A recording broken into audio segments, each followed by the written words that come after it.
Welcome to another edition of our Four Questions Journalist Spotlight. We are here with Sarah Smith today. Sarah, good afternoon. How are you today? I am wonderful, Mr. Leff. How are you? I'm good. It's a lovely Tuesday, I think. No, you're right. It is Tuesday. It is Tuesday, right? Wait, check the calendar. The pandemic makes you not know what day it is. I know, but it's amazing. It's voting day in Georgia, so hopefully everybody, by the time they see this... I voted. Woohoo! Here we go. Good job, Mitch. Actually, I got out and walked this morning to my polling place. That's awesome. It was a little further than I thought it was going to be, but that's okay. I think we're at the same place because we live nearby. Yeah, I was at Briar Lake. Yeah, me too. Yeah, that's where I went. I think they combined a few this time. Gotcha. So Sarah, who is Sarah? Oh my God. What do you do? Tell me about yourself. I'll tell you something about me. I grew up in Buffalo, New York, and my father was the #1 DJ in the city.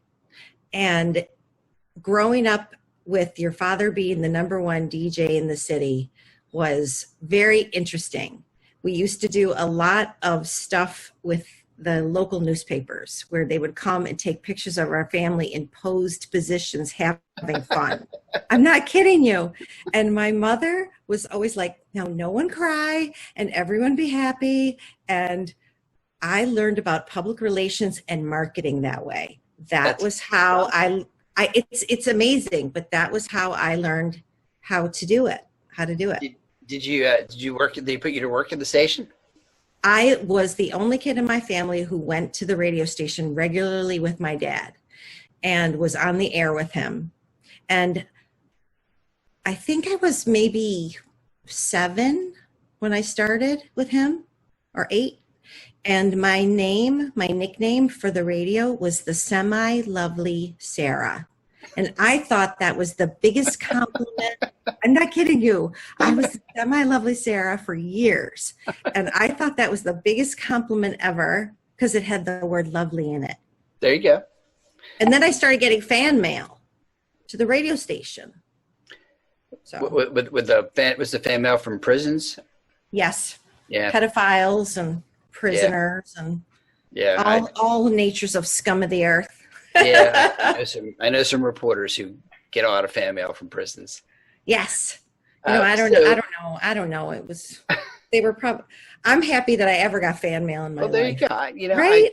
I don't care where it's from. I did get a whole lot of fan mail off from prisons myself. So. Right. Ooh. I think I missed I'll send you a nasty letter if you want. There you go. Okay. So what kind of work are you doing now? Well, let's see. Well, we glossed over it. So kind of some work history. So where have you worked? I graduated from Rutgers University, and there was a stock market crash when I had graduated. So I started out working in the garment district in Manhattan, and it was the Devil Wears Prada movie I was living. Yeah. Exactly that life. Commuting into the city on the train, changing my clothes, trying to look better, working with some serious bitches. Now, I'm not kidding you. It was amazing. And I worked in lingerie, in the lingerie business. So I learned the whole business. It was so fun. But I went to the local newspaper in New Jersey, in Westfield, which is a very hoity-toity town full of really wealthy people. And I wanted to write for the newspaper.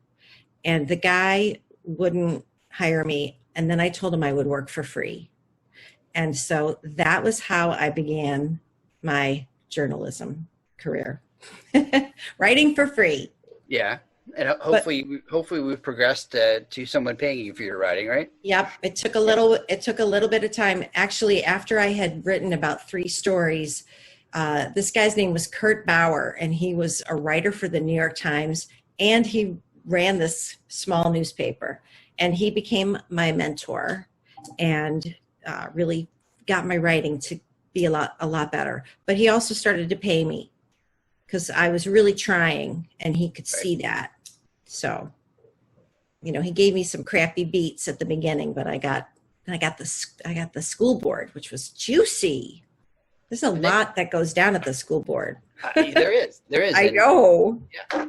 So then at some point you got yourself into the entertainment biz and you've kind of started producing on that side. Tell us about that. I moved to Georgia because I wanted to work at CNN. I had been working at ABC in Philadelphia and had gotten just a very low level associate producer's job and stayed and worked extra hours every day. And what happened was that the news director started to use me for anything and everything. He was like, will you come in on Saturday? Yeah, I'll come in on Saturday. So I would just do it. Then I got married and we moved to Atlanta and I started to work at CNN. I got a job there with just sheer determination. I kept going in and meeting people and meeting people and meeting people. It took me 60 days until I got my job. Well, that's not too bad. Perseverance. That's not too bad. No. I mean, I was really, I was really trying. So this was right before the Olympics. Before the Olympics. So you are now producing a couple of different podcasts. So tell us about two of those at least. Yeah, I'm producing and I'm really excited about the most recent podcast that I started in January, which is for Ryan Millsap at Blackhall Studios in Atlanta, Georgia. He is a studio chief, studio owner. He's branching out and building a new studio west of London on a huge campus. And they've just announced that they will be building another one 93 acres north of Burbank in LA. So the podcast is meant to be a strategic thing for Ryan to talk to people that intersect with his business. And that's everybody. It's Delta Airlines. It's the people from the Georgia Department of Economic Development. It's tomorrow we're hosting Rodney Ho from the Atlanta Journal-Constitution. He's going to come in. Okay. And Asante Bradford from the Department of Economic Development. Right. And I just got him an interview. I have to take him to UPS. He's going to interview Carol Tomei, the new CEO. Right. So these are building relationships and talking about entertainment and movies and film. And so just for folks who don't know, I mean, Blackhall Studios is one of the largest studios in Georgia, one of the largest in the country, actually. Yeah. But in Georgia, it's got how many sound stages? 9. 9, yeah. So 9 sound stages. It will have 18 soon because they're building more out. Building more.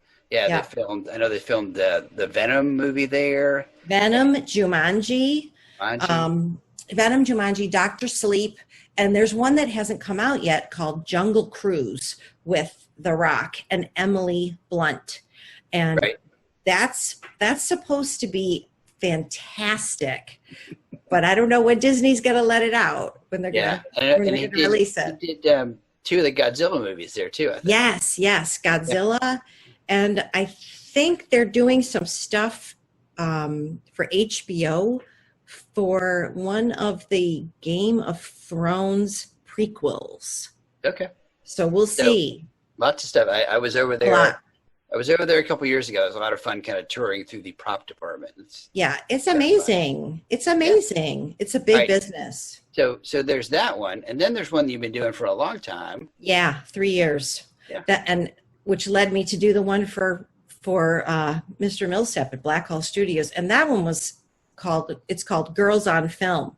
And really how that took off was that I'm a big movie goer. I love to check out what is new every week. And the pandemic is killing me, but I'm streaming and streaming and streaming everything. But Girls on Film is something that I do with a good friend of mine named Teresa Roth, who has a great TV and journalism background. And we really focus on Georgia and people that work in entertainment in Georgia. And that was how we met you. Right. And just to be clear, it doesn't have to be a female on film. The girls on film are you and Teresa, right? Exactly. Right. Exactly. So if you're a guy in the entertainment industry, you can be on girls on film. That's such a good point. That's right. Thank you. Yeah. Because we love the boys. I don't want the guys to feel like, oh man, I can't. No. We love the boys. We love the boys. There are some more feminist podcasts out there that use girls on film, but we really just are girls on film. And our logo's a big kiss with a microphone. It's all pink. We love the boys. So where can we find these two podcasts? SoundCloud, iTunes, Spotify, iHeartRadio, everywhere. Stitcher, everywhere. Just Google it. You'll find us. If you can't find it, you're really not trying very hard. Oh my, we are on every platform. I'll tell you something about building up these podcasts is that you've got to really, really try hard to do your research and do a lot of digital marketing and just regularly, every week, update what you know. It is not easy. People think podcasting is so easy. It's not easy. You know, we like to edit and put music in and clips and kind of take people away and tell a story. And it takes some work. And I guess that goes back to, you know, growing up in the radio station. So yeah, I really, really amazing folks. I don't know if you know Norm Schrut. Norm Schrut was Ryan Cameron's agent and several other, he was the agent of several other people. So I just want to throw a toss out there. He passed away last week and he was somebody that I knew from Buffalo who worked with my dad. And he just passed away. The guy is a legend. Amazing guy. So obviously the pandemic has thrown a wrench in the entertainment side of the business, but sounds like the two podcasts are still plugging along fairly well. Is that safe to say? Yes. I started my company 5 years ago. Solution Road is my company's name. And I'm more busy now than I've ever been with this new company because I know a lot about technologies and a lot about how to utilize technologies remotely. I've learned so much about it, about telephone lines, fiber optics, source code, ISDN versus, Uber conference, Zoom. Is it Zoom or is it Uber conference? And about how to use all of these platforms together to get the best quality audio and visual for people. Right. Yeah. So I'm busy. I'm so busy. So how has the pandemic affected what you're able to do, or has it at all? It has. It forced me to learn as much as I could about remote audio recording. And I was very, very lucky to have made friends with some really awesome sound engineers at North Creative on the corner of Monroe and 10th. These guys are awesome. And I went over and visited them right when the pandemic was starting to break. We'll give them a credit. I'm going to edit in I'm going to edit in their website at the bottom here when we do post. That's great. That's great. Seth Cohen over there, he's my friend and he's fantastic.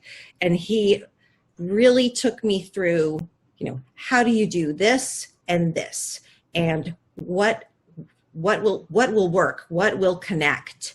And you'd be very surprised to know that you should have a landline in your house. Forget the cell phone. Not so good. Okay. Right. But if you want stable stuff, you need to have that hardwire line in your house. Yeah. That's why very often reporters lately want to do interviews via Zoom or some other streaming service because the internet connection is much better quality than a cell phone. Absolutely. And most people don't have landlines anymore. Right. Yep. It costs like $60 a month just to have a landline. Well, yeah. But what we do is a lot of reporters, even the print ones, they'll use something like Zoom and just either turn the video off, or they just strip out the audio and use the audio that way. And gotcha. that works. Yeah, that tends to work a lot better. People are like, why am I doing a Zoom interview with a print reporter? And connection. Here's something that might be helpful to folks. There's a program that is called Audio Hijack. And if you are recording something through the internet, you can run Audio Hijack at the same time. And even if your internet platform becomes unstable, Audio Hijack will keep recording, so you have a backup. So for everybody that's ever lost audio or lost something in the middle of an interview, please give Audio Hijack a try, because it has saved my butt. Okay, I'll check that one out. Absolutely. Right, so now we get to the really hard question. No, but I told you this was coming. I know. What is the nervous? What is the coolest thing about Sarah? And you may have already hit it because you worked at a radio station. That was probably cool. pretty cool. I think one of the things that people seem to like about me is that I'm not afraid to approach people, whether it's a cold call or a walk up, hello, whatever it is.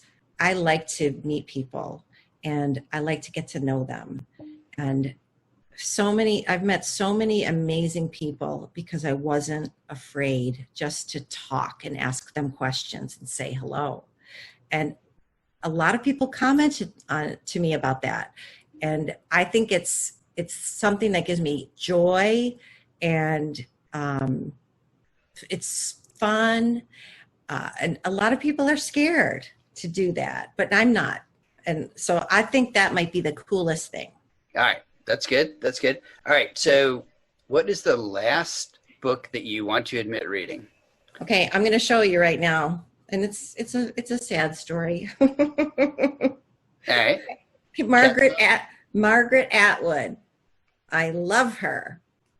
Cat's Eye. What is that a genre? What genre is that? It's fiction.